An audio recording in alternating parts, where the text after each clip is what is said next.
On this episode of Short Par 4, the podcast, we sit down with probably one of the best ball strikers we've ever seen, as well as probably one of the coolest dudes we know. Lots of great information in this one, lots of tips and insights into the PGA Tour. Ladies and gentlemen, Mr. John Chin. Oh, yes, Muffy. Look, another golf podcast. Yes, let's be quiet and reserved. Now. This is the Short Par 4 podcast. You'll hear stories and interviews from athletes to artists, from CEOs to chefs. All connected by the love-hate relationship with golf. You're listening to Short Par 4, the podcast. We're at Bear Creek Country Club, and I'm here with my man, the only John Chin. What's up, Jack? How's it going, buddy? Good. How are yourself? Good. All right, John. So today's subject is ball striking, and I've got a couple of questions that I feel like a lot of amateurs want to ask. But first, I want to talk a little bit about you and your ball striking. So, is it something you've always been a good ball striker? Is something you kind of had to develop by yourself? Tell me a little bit about your history as an iron player. Well, I mean, it's kind of funny. All my buddies say, like, I strike the ball really good, and I don't know, maybe I'm a perfectionist. I don't see myself, I didn't see myself as a really good ball striker. I've had to kind of hone it, get better at it. And then I started working with George Gankis a couple months ago. That was really eye-opening because I learned a lot more about the swing and how the body works and how you can improve your ball striking by, you know, just the little things that you don't even know that you're doing.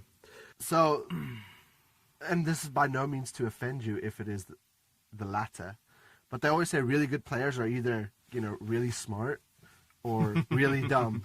And not so much like IQ wise, but, you know, you get the players that really like to analyze things, and that's how they get better, and the other guys just don't. They just go out there and, like, what category do you feel you fall in? Oh, I've talked to so many of my buddies about that. It's like, why can't we either be really smart or really dumb to play good golf? I mean, honestly, you could. I'm not going to name anyone, but you can see on TV the dumb guys and the really smart guys. And I guess it's a curse that I'm in between. So I'm trying to find a happy medium of being analytical, but then also being an artist on the golf course. Because in the end, it's how many shots you get in the hole. It doesn't really matter how you do it, whether you're thinking about 3 different things in your golf swing or you're just, you know, aimlessly just hitting shots at the target and, you know, just trying to get the ball in the hole. So I try to be a happy medium. But it must be hard because, I'm just speaking from an amateur voice, I mean, there's so much shit out there. There's so much information. Mm-hmm. You know, do pros sometimes even fall into the traps of, like going off to some of that information, or is it do you guys like hone in and that's what you hone in on? Because I mean, for me, it's like, okay, you see this tip in Golf Digest or the Golf Channel, like, shit, okay, go to the range, got to try this out. And there's never really any thought into, like, okay, when to change a pattern, or it takes time. Like, do you feel like pros can? I'm just curious if they've sometimes fall into that trap as well, of just kind of searching for things, and like, because it seems it could be like a never-ending cycle of just searching. A perfect example I can just bring up is Brendan Todd. He won, twice in the fall series, almost won a third one. And he's killing it. He won, a couple years ago. He won, and then he went to a coach trying to perfect it, get a little bit better, and then just got lost for the last couple years. It's a prime example. It doesn't matter if you're a tour pro at the top level or you're a 20 handicapper. There's always something that you're trying to find, but sometimes that could be a detriment and not work for you. And then other times, you know, a 20 handicapper can take a 5-minute lesson and they think they've got it. Yeah. So it's the fickle nature of the game. So I mean, for pros, I guess we always are trying to get better, but then there is a fine line. Sometimes it's all about maintenance, and then there's other times where, I mean, perfect example, this year when I played on tour, I saw the level of competition and how much better that I had to be. So I kind of saw it as, okay, it was a great experience. I need to get just that much better, and we're talking micro, like, you know, maybe one more ball in the fairway, one more ball in the green, maybe one more putt. It's crazy to think, like, just a 0.5 better stroke average puts you, like, and it's such a small margin, especially over 4 rounds. I mean, do you guys also, I mean, I know for us amateurs, after every round, we're like, well, shit, you know, I shot 77. I probably could have shot even par if I did this and this and this. Do you guys also kind of reflect that way, or it's like, doesn't matter how good of a round is. Like some guy can shoot 63 out there, and then be like, man, if I made that one putt, I could have been 62. It doesn't matter who you are. It's crazy to me. It's crazy. It's still golfers are still all the same. It doesn't matter. No. That's super cool. So, what's the difference when it comes to you guys playing? Now, to take putting out of it. So we're just talking about pure iron play. Okay. I always found it amazing that, one day I can go out and hit 14 greens and feel like my iron play is like spot on. And then the next day I can't hit a fairway or the green to save my life. So for pros, like, I'm always curious how that happens, because it's almost like we see you guys as robots. Like we go to tour events, we watch you guys on the range, and it's just pure. Uh-huh. How do you guys manage that? So how does it go from maybe like 12 greens in a round to like sometimes even hitting all 18 greens in a round? Man, you're making me think on the spot. I mean, honestly, when it comes down to it, it could just be little things like course management, like we have pins, and let's just say if you go right at it, if you short side yourself, it's not good. Well, that's a missed green. Or whereas if you hit a green that's like 30 feet right, you're on the green, it counts as a green in regulation. Yeah. I mean, it's just, if I can dumb it down, I guess it's not how good your good shots are, it's how good your missed shots or your bad shots are. And from what I've seen, like, I'll give a perfect example. I shot 6 under first round of Torrey. I was playing Torrey North, and then I'm thinking, oh man, I got to be up there. I played pretty good, and I get up there. I'm not even in the top 10. That's crazy. After the first round, 6 under. There was like Justin Rose at 9, John Rahm at 8, and I'm just like, well, I know what the difference is right off the bat. People can say they stripe it all day. We miss all the time. Pros are, we hit bad shots. It happens all the time. But the level of their misses for the top players in the world compared to, like, for me being a rookie. Yeah, or me. Or you, Jock. I don't want to put you on the spot. I'm at the bottom end of that spectrum. But yeah. It's such a finite line. So, obviously, I'm striving to be as consistent as I can and get to the point where my misses are just as good as some guys' good shots. It's so crazy to me that you stand on the range and everybody peers it, and I guess it comes down to putting at the end. But so let's say on the range you're feeling good, you're like, shit, all right, my game's on point. Mm-hmm. Like, I'm really hitting my targets, I'm really seeing the shape, and whatever you're visualizing is coming out. Does your course management change at that point? Do you decide to, like, instead of aiming 20 yards left of a flag, you're like, all right, my iron play is on point, I'm just going flag hunting? I guess we're talking mental aspect at that point. Yeah. So if you're feeling it and you feel like you're in the zone, or like, sure, no matter what, do you then consciously decide, I'm going to take advantage of this, and this is how these guys end up shooting? Like, you guys shoot 63s or 62s, or is it just same game plan no matter how I'm playing? Like, did you adjust it at all? Like, depending on how you're striking it? It's kind of funny because I always kind of joke around with my buddies saying, oh, what's your world ranking on the driving range? Because everyone's number one in the world. It is what it is, because there's no pressure, there's no hazard, there's no water to go over. But, like, man, the last time I was actually in the zone was final round of the back 9 at Portland when I got my tour card. Yeah.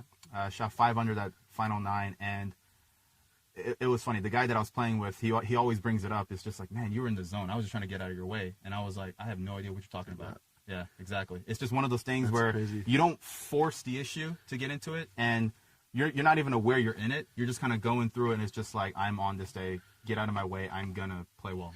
So, and it's like, not that any of us normal people know how it feels, but explain that to me. So is it more like you're not really thinking at all? You're just letting shit happen, and it just flows, and there's no overthinking or, oh shit, I'm 3 under, 4 under. It just kind of like happens. It's like almost your out of body experience. You're just kind of like watching it happen. Yeah. To be honest, like in that situation, I had no idea what I shot. Honestly, I had no idea what I shot when I was done. I just looked at my caddy, and then we were going over the scorecard, and I was like, is that what I shot? Because I had no idea. I was so in the zone to the point where my caddy would just give me a number, and it's like, we're going to hit this number. And I went, all right, got it. Pull the club out of the bag, hit it, move on. That's crazy. If I could go more into detail, I would definitely be doing that way more often. Yeah, no shit. You can bottle that up. Exactly. Yeah, that's awesome. And then I guess my last question to finish it up is, I've always been curious as an amateur, I always find myself if something's going wrong, you like try a different feel, right? So it's like, okay, I'm pulling with my left side and, pushing with your right. Sure. Do you guys, is it always the same feelings, or is it sometimes like every week you might feel you're pushing off with your right foot and the next time you're pulling with your left hip? Or do you guys vary that a lot, like depending on week to week, or is it always you're trying to find the same consistent feels? You're trying to find the same consistent feels, and that's where it comes down to your preparation. I don't want to go into a tournament and be like, okay, this feeling felt great the week before, but then coming into this week, I'm going to have a different feeling. No. If it works, it works. You stick with it, whether it's right or wrong. If you truly believe in something, it doesn't matter if it's a little faulty or not. It's going to work, because in the end, when you're playing golf, it's different from golf swing, golf mechanics. You're playing the game, you're shaping shots, you see it, whatever. And if it's working, you don't stray away from that. Yeah. So. All right. So I got some practice to do just to stick with the same feelings. Yeah, you definitely got a lot of practice to do. And then one more. So, obviously rookie on the PGA Tour last year. Is there somebody you played with where you were like, holy shit? Jim Furyk, right off the bat. People have asked me, like, man, like you play with people, you play with practice rounds. I played with Matt Wolff when he won 3M. I mean, yeah, he's great. He's really good at golf. Don't get me wrong. But the guy that impressed me the most was I played 9 holes practice round with Jim Furyk up at Pebble. He kind of jumped ahead. I don't know if it was a veteran move, but whatever. He just kind of let me join up with him. And I tell you what, this guy can literally put the ball on a dime on every single shot, exactly where he wants to, how he wants to, with the perfect shape. And it was mind-boggling. And I was like, well, that's why this guy has $45, $50 million in the bank. Because people look at him like, oh, this guy's got a terrible swing. He's really short. He can put a hybrid inside everyone's wedge. That's how good he is. And it was, I was just like, wow, this guy is and that just shows you kind of the margins week to week with guys winning. Like, it's not like any other sport where, regardless of your ranking, like any guy that's on tour, and probably the web.com, I mean, or the Corn Ferry Tour now, like the margins are just so small. Like anybody that tees it up that week, if it's a normal golf course, like if it's a hard golf course, obviously I think it like the field, it makes it shorter who can win. But like when you tee it up, you're basically battling against 170 guys. How many? 156 normal weeks. Yeah, I mean it's just the game of golf is so deep now. I mean, I don't want to take any credit away from like Tiger or Phil when they were winning a lot, but it's so much deeper now than it has ever been. Yeah, I made the statement the other day and people yelled at me. I said if Rory or Brooks or any of those guys get to 10 majors, I'm going to put that right super close to Tiger's 15. Oh, yeah. Because, I mean, everybody is like athletes now. Like you get from across the world. I just feel like not knocking. I mean, I'm South African. I'm not knocking like Ernie Els and No. Phil back in those days. But now, shit, like these guys, all you guys are so fucking good. Mm-hmm. Like any day, anytime, anybody can win. Yeah, exactly. I mean, I don't know how else you can put it. It's so much deeper. Like I think when Tiger was winning all his majors, I mean, I hate knocking on the GOAT.